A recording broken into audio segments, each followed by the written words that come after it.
tribune dans quelques instants, vous le connaissez, il a été de tous les combats lors de ses différents mandats électifs. Président de VIA, La Voix du Peuple, Jean-Frédéric Poisson. Mesdames et messieurs, chers amis, merci. Je viens vous parler ce matin dans un contexte que vous connaissez, je n'y reviens pas, mais qui rend encore plus opportun le fait de se réunir autour des quelques valeurs qui politiquement expliquent notre action politique et nous rassemblent. Je voudrais vous dire deux choses préliminaires à ce sujet. La première, c'est que j'enrage d'entendre parler sans cesse de la République et jamais de la France. Quand j'entends Madame le Premier ministre vous expliquer que ne me demandez pas de dire Madame la Première ministre, j'en suis incapable. Vous pouvez me demander beaucoup de choses, mais pas ça.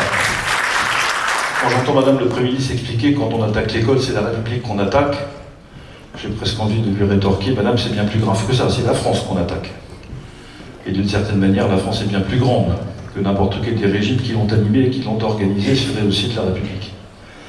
La deuxième chose que je veux vous dire, c'est que je sens arriver le moment où l'émotionnalisme va saturer mes oreilles.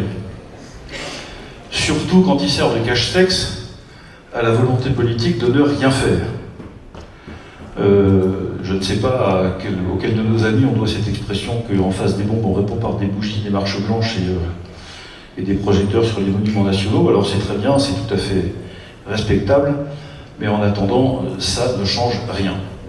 Pourquoi sommes-nous ici?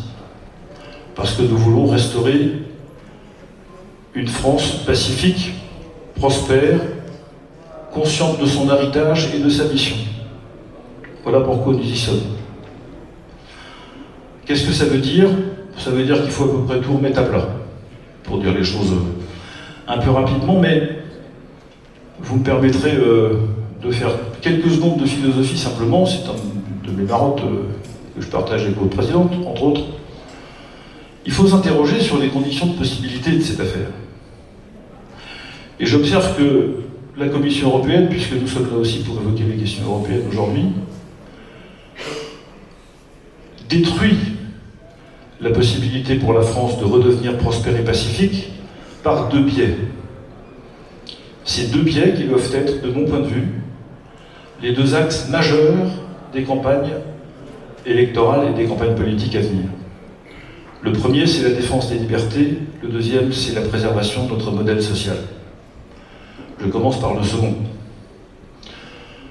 La France a une place particulière en Europe pour des tas de raisons, mais pour ceci que, dans ce qui a fondé la politique, les politiques socio-économiques du XXe siècle, il y avait à la fois une très grande ambition industrielle et financière, une très grande liberté de manœuvre, d'ailleurs parfois un peu trop grande, tout ça étant hérité du XIXe siècle industriel, et une très forte influence du catholicisme social qui commence à la fin du siècle dernier et qui se poursuit bien au-delà de la Deuxième Guerre mondiale. Cette espèce d'équilibre a fait notre pays. C'est en France qu'ont été inventés par les patrons chrétiens à la fin du XIXe siècle, au début du XXe siècle, les allocations familiales, la protection sociale, la mutuelle, l'assurance maladie.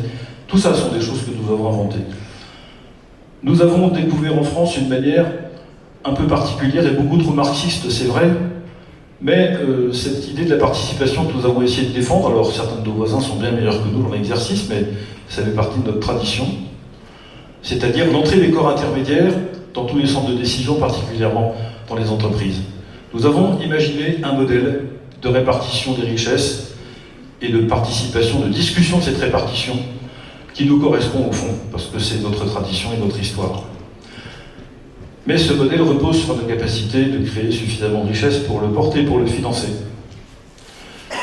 Ce qui veut dire d'abord qu'on ne supporte pas davantage d'allocataires que ce qu'on peut, et deuxièmement que nous gardons le pouvoir de créer les richesses parce que nous avons des entités économiques qui permettent de les créer. Et les deux politiques les plus massives, il y en a d'autres, M. Bayesfer l'a rappelé il y a quelques instants, mais ces deux-là, la politique économique et la politique migratoire, qui relèvent effectivement, pour une très grosse partie en tout cas, de la compétence européenne, les politiques européennes vont dans un sens contraire aux intérêts de notre pays.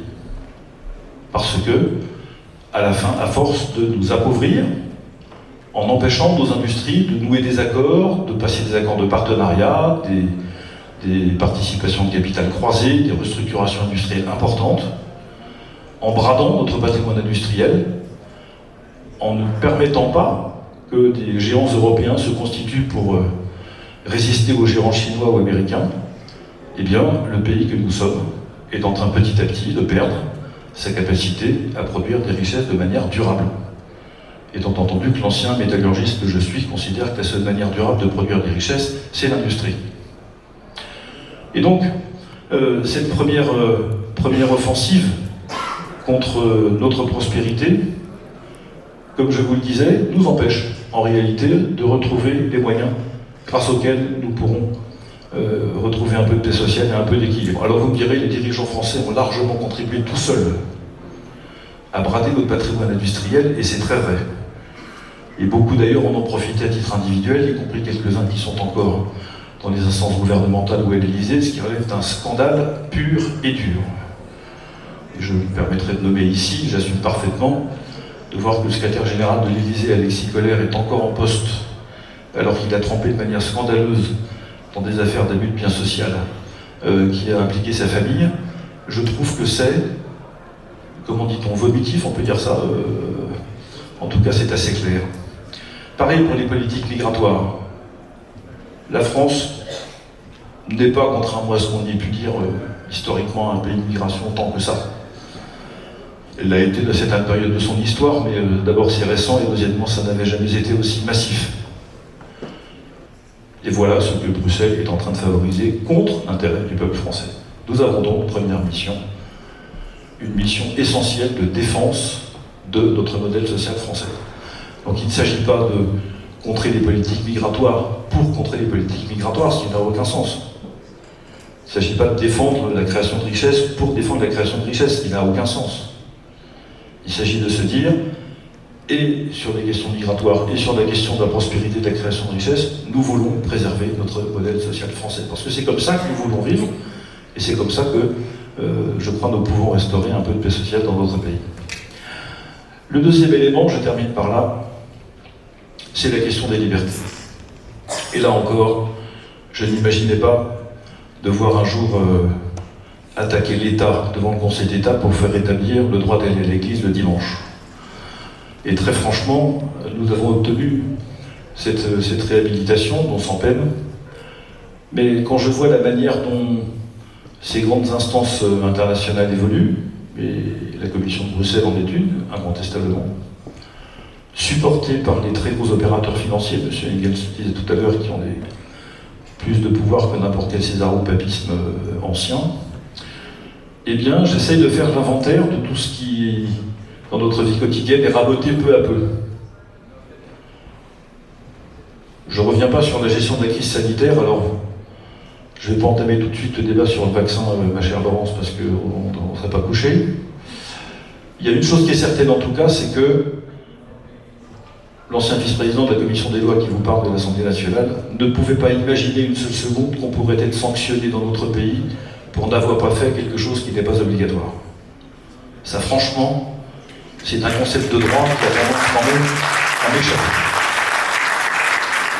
Je ne pensais pas qu'on pouvait voir son contrat de travail suspendu, sans indemnité, sans bénéficier de son salaire, sans avoir le droit d'être inscrit au chômage, sans autre forme de procès, sans avoir commis de faute professionnelle. Ça non plus, je ne pensais pas le voir le salaire. Je ne pensais pas entendre un gouvernement qui nous explique au fond, regardez, nous avons sauvé les restaurants parce que nous avons réussi à ce qu'ils ne ferment pas, alors qu'ils seraient restés ouverts si nous n'avions nous-mêmes pas fermé ces restaurants. Voilà grosso modo quelle était la politique du PGE, et j'en ai comme ça beaucoup d'autres à votre disposition. Au-delà du sourire, et ce serait drôle si ce n'était pas si triste comme je dis parfois, ce qui est en jeu c'est bien tout ça. La crise sanitaire a été emblématique de ces attaques contre nos libertés. Je ne suis pas sûr qu'elle ait été organisée, voulue, planifiée. C'est Michel Rocard, je crois, qui disait qu'il faut, quand on veut interpréter les événements défavorables, il vaut mieux faire confiance à la méchanceté qu'au complot, parce que le complot c'est plus difficile.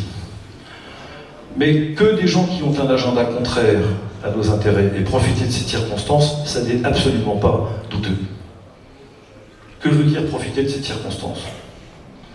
D'abord, ils ont réussi à faire en sorte que nous sortions de chez nous qu'avec une autre autorisation écrite dans notre poche, écrite par nous-mêmes avec notre crayon. Comme je dis de temps en temps, la dernière fois que j'avais signé un papier de cette nature, c'était en imitant la signature de mon père pour expliquer que j'étais pas en cours la veille au collège. Je signais des trucs pour m'autoriser à sortir. Vous voyez, c'est pour vous dire dans quel degré de régression ça nous a fait plonger. Et nous n'avons rien dit. Nous avons laissé, sauf exception, ces soignants qui refusaient de se faire vacciner aller au carton et d'ailleurs vivre encore aujourd'hui pour beaucoup d'entre eux dans des conditions insupportables sur le plan matériel et quasiment traités comme des parias de la société. Et nous n'avons pas dit grand-chose au fond. Nous avons laissé le droit se faire tordre par le Conseil d'État et le Conseil constitutionnel au mépris des principes les plus élémentaires de notre Constitution et de nos règlements publics. Nous n'avons rien dit. Monsieur Breton est en train de nous expliquer qu'il va supprimer Twitter du continent européen, enfin X maintenant, parce qu'il pourrait y avoir des fake news sur Twitter. Sans blague. Il pourrait supprimer aussi les sites d'information du gouvernement, parce que comme ça on gagnerait du temps. Mais très franchement,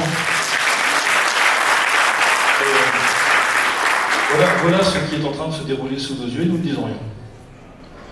Notre liberté de culte est entamée, nous ne disons rien. Notre liberté de travailler est entamée, nous ne disons rien. Liberté de conscience est entamée parfois, nous ne disons rien.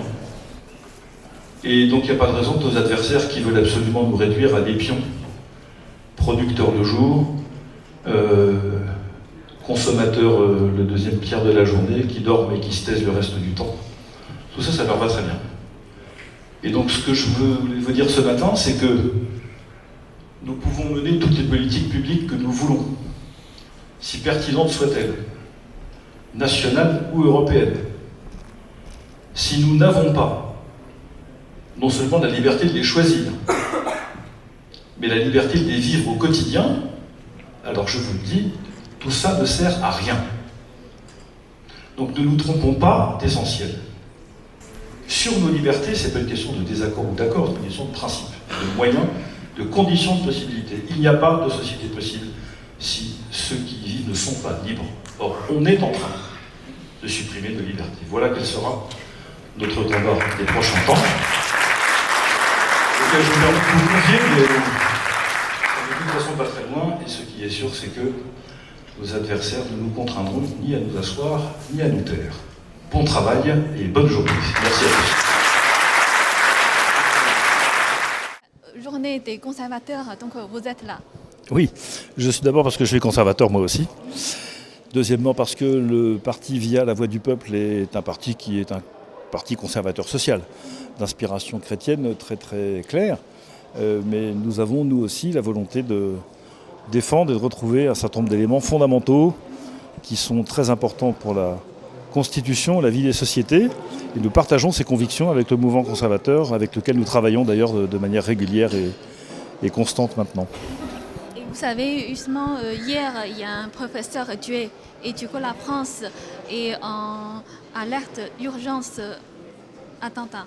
L'islam conquérant attaque la France parce que c'est la France, parce qu'elle est emblématique de l'héritage de civilisation chrétienne.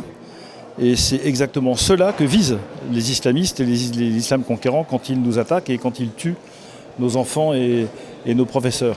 Si on ne comprend pas ça, alors on ne peut pas mener le juste combat et un combat proportionné contre ceux qui nous agressent régulièrement par beaucoup de moyens. Et je plaide pour qu'effectivement on reconnaisse enfin que oui, c'est l'islam qui nous attaque, pas les musulmans. L'islam nous attaque, et l'islam nous attaque parce que nous sommes un pays chrétien, pas parce que nous sommes une république. Ça n'a rien à voir. Et à entendre d'ailleurs les motivations des mouvements, c'était les motivations de Daesh autrefois, ce sont celles du Hamas aujourd'hui, et puis de ces terroristes qui sont liés d'une manière ou d'une autre à cette mouvance. Quand on entend leurs motivations, c'est ce qu'ils disent, donc tirons-en les conséquences et essayons de comprendre ce qu'il y a de résistant. Non pas dans la République contre l'islam, qui n'est pas de taille à résister, mais dans la civilisation chrétienne contre l'islam. Et là, effectivement, nous avons de quoi contrecarrer les conquêtes de l'islam en Europe.